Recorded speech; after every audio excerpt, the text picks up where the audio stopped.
Good afternoon, everyone. I will report about leadership in public organization. According to Lao Tzu, a leader is best when people barely know that he exists, not so good when people obey and acclaim him, worse when they despise him. Fail to honor people, they fail to honor you. But of a good leader who talks little, when his work is done, his aims fulfilled, they will all say, "We did this ourselves." So, a leader listens twice as much as they speak. Good leaders is a good listener. Leaders trust, respect, and honor those they serve, interact with, and conduct business with. Leaders have no need of the spotlight. Leaders work from a place where people can say, "We did this ourselves." So leaders, they listen, trust, honor, respect, and leaders should be humble. We can describe today's society as first is highly turbulent, subject to sudden and dramatic shifts. Second is highly interdependent. It is requiring cooperation across many sectors.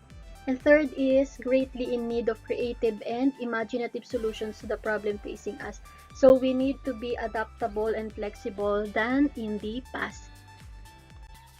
We need to understand how leadership has been studied and practiced in the past to understand the context in which modern discussions of leaderships are taking place. So we need to study the lives and careers of outstanding leaders and related efforts to draw up lists of the qualities or characteristics of those leaders that made them successful, provide an important backdrop to our study of leadership today.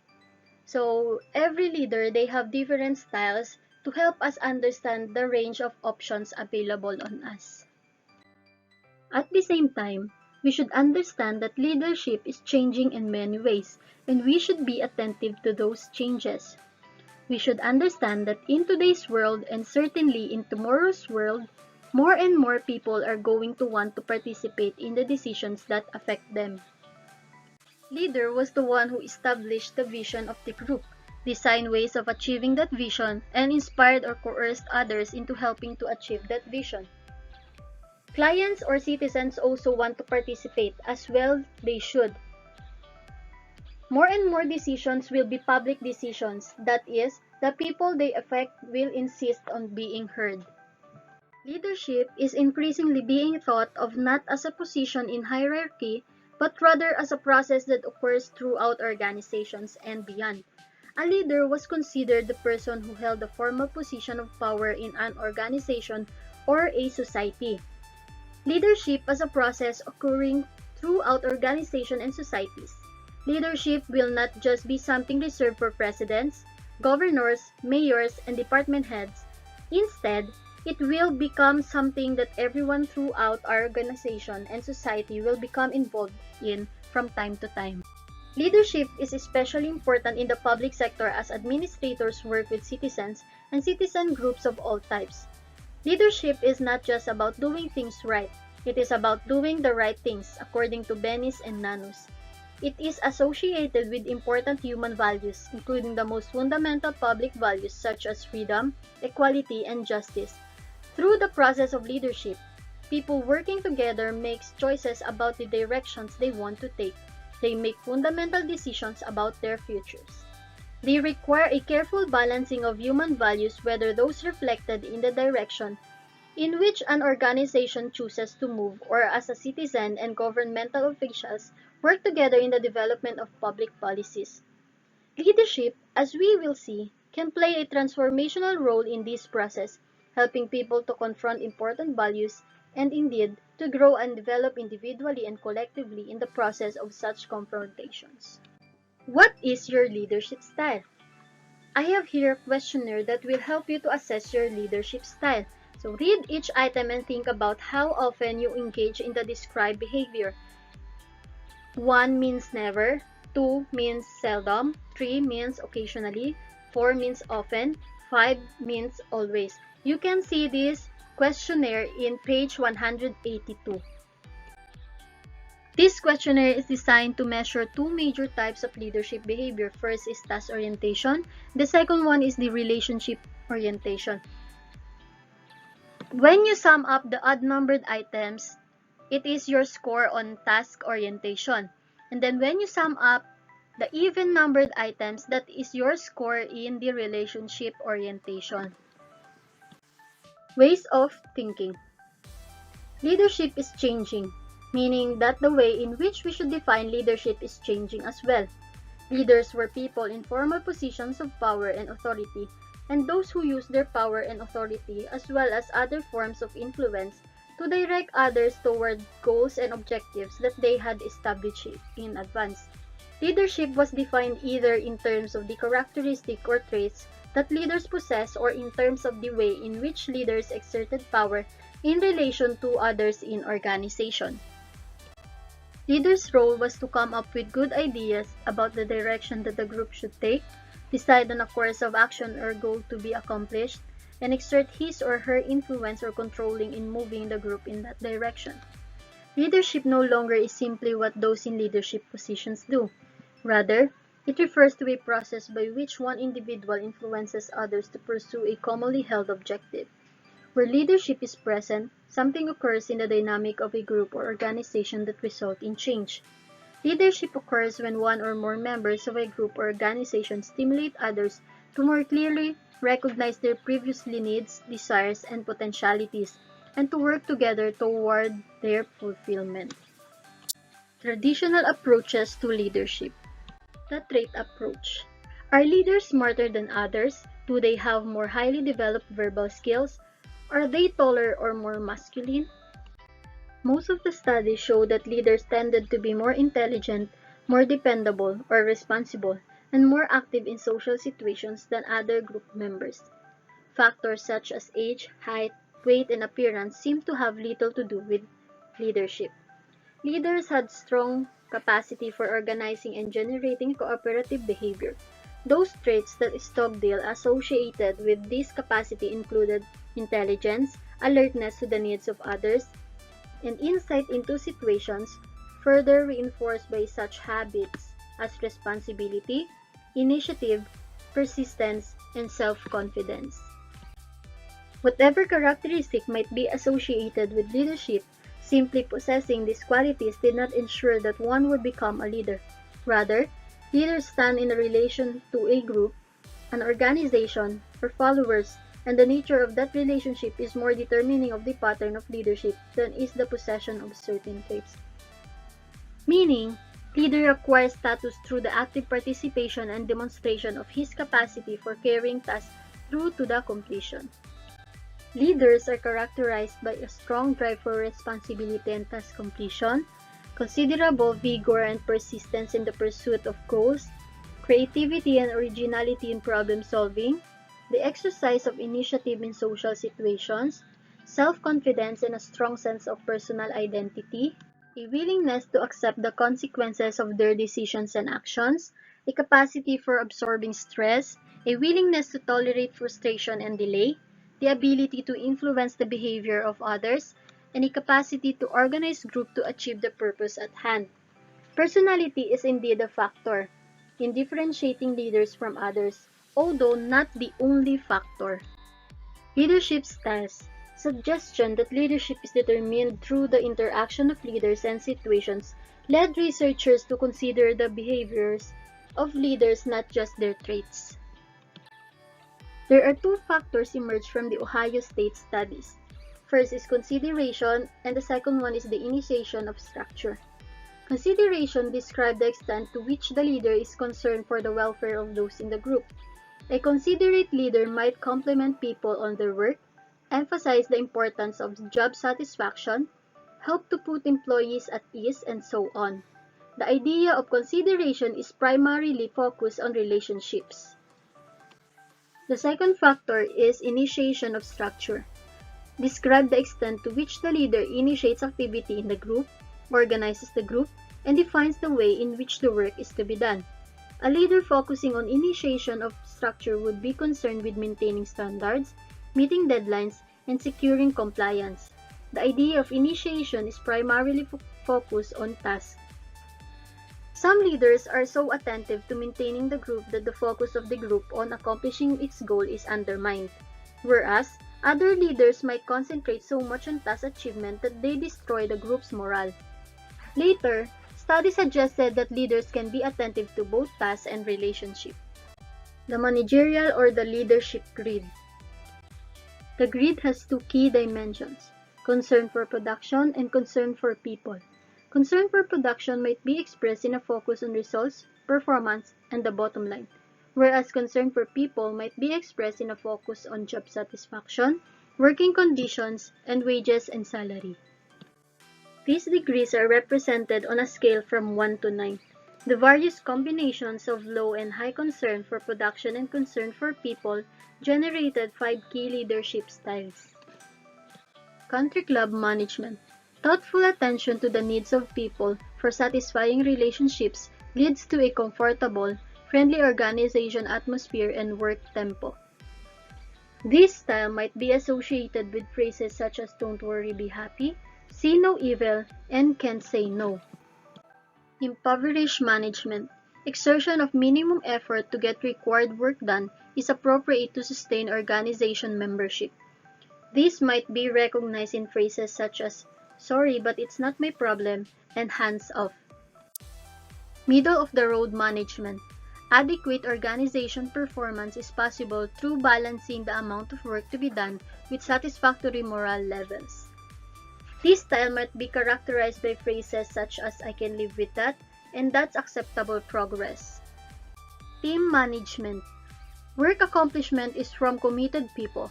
Interdependence through a common stake in organization purpose leads to a relationship of trust and respect. This style might be associated with phrases such as "all for one for all," and interdependence and shared values. Authority compliance. Efficiency in operations results from arranging conditions of work in such a way that human elements interfere to a minimum degree. This style might be characterized by phrases such as "nice guys finish last," "produce or perish," and "result-driven." Lake and McKenzie in 1991 wrote the following review: "An organization can maximize its members' contribution by applying these principles daily, which in turn helps ensure relationship among members based on mutual trust and respect. It then becomes possible to maximize the use of financial, technical, natural, and other resources." Situational leadership. The idea of situational leadership is that different situations require different styles of leadership, and correspondingly, that leaders need to be able to understand key characteristics of the organizations they lead and then adopt their own behavior to fit the situation. The emphasis in situational leadership is on the relationship between the leader and his or her followers. According to the model, the leadership style that should be used by the potential leader depends on the readiness level of the people whom the leader is attempting to influence. The styles that are available to the leader again are based on the distinction between task behavior and relationship behavior. Hersey and Blanchard in 1988 defined task behavior as the extent to which the leader engages in spelling out the duties and responsibilities on an individual or group. These behaviors include telling people what to do, how to do it, when to do it, where to do it, and who is to do it. While relationship behavior is defined as the extent to which the leader engages in two-way or multi-way communication, such as listening, facilitating, and supporting. Hershey and Blanchard came up with 4 possible leadership styles. The first one is high task and low relationship. Provide specific instructions and closely supervise performance. The second one is high task and high relationship. Explain decisions and provide opportunity for clarifications. The third one is high relationship and low task. Share ideas and facilitate in decision making. And the last one is low relationship and low task. Turn over responsibility for decisions and implementations. The readiness of an individual or a group to perform a specific task depends on the ability and willingness or confidence to perform the task.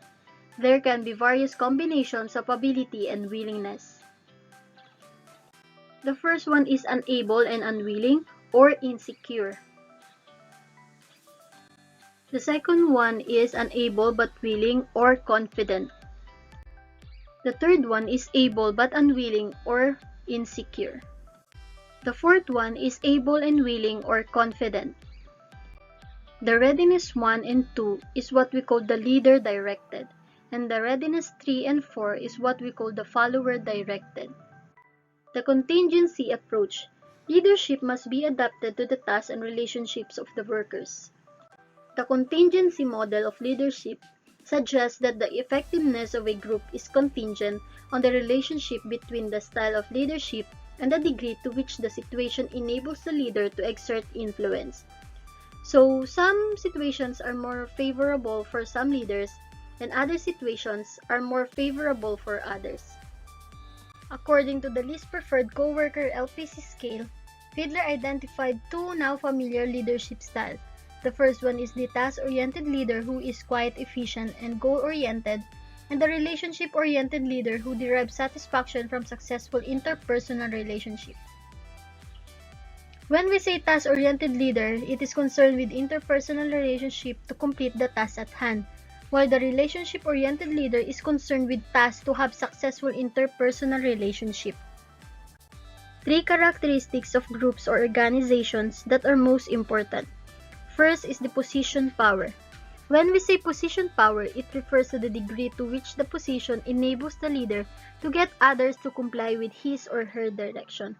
So, it is the power that the group builds into situation and is reflected in things such as having official title, having the authority to hire and fire or to give raises in the rank and pay. The second one is the task structure. When we say task structure, it is the degree to which the task undertaken by the leader and group is structured or unstructured. Tasks that are highly structured give the leader more control, whereas those that are less structured give the leader less control. The third one is the personal relationship between the leader and the members of the group. Personal relationship with members of the group is something that the leader can influence through his or her own personality. Some leaders will be respected and well-liked, whereas others will not be.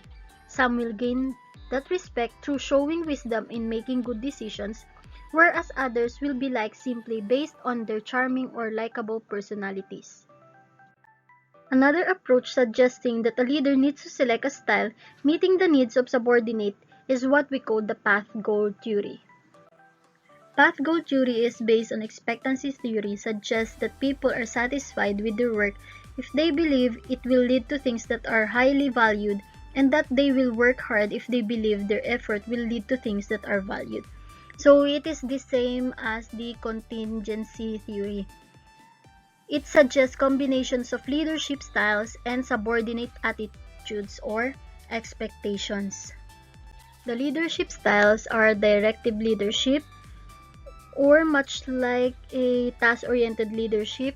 The second one is the supportive leadership, or the relationship-oriented leadership. Third is participative leadership, which is a style that involves consultation with subordinates and serious consideration of their ideas before the leader makes a decision. And the last one is the achievement-oriented leadership, where the leader sets challenging goals and high expectations, continually seek improvements in performance, and expresses confidence that the group members will put forth the effort required to succeed. Directed leadership will be most effective in situations where employees themselves are somewhat dogmatic, where the demands of the task are ambiguous, and where rules and procedures are unclear. The directive leader will provide the guidance and structure that the subordinates want and expect. In supportive leadership, it will be most effective in situations where subordinates are engaged in a work that is stressful, frustrating, or unsatisfying. A supportive leader can provide necessary encouragement and help the subordinate. In participative leadership style, it works best in situations where tasks are ambiguous and where subordinates have a great sense of autonomy and need more control over their work. The participatory leader will engage employees in working out the details of the task and will allow subordinates to meet their need to be involved. Finally, the achievement-oriented leadership style works best when subordinates perform ambiguous, non-repetitive tasks. The higher the achievement orientation of the leader, the more subordinates are confident that their efforts will pay off. These leadership styles contrast with three subordinate attitudes or expectations. The first one is the attitudes or orientation of subordinates. The second one is the subordinates' acceptance of the leader. And the third one is the expectations of subordinates that their efforts will result in achievement and that their achievements will be valued. It is according to House and Mitchell in 1974. The bottom line is, the leader should help the subordinates to establish goals, set the appropriate path to those goals, and then should work with employees to encourage them in task completion and to remove obstacles that might stand in the way of their success.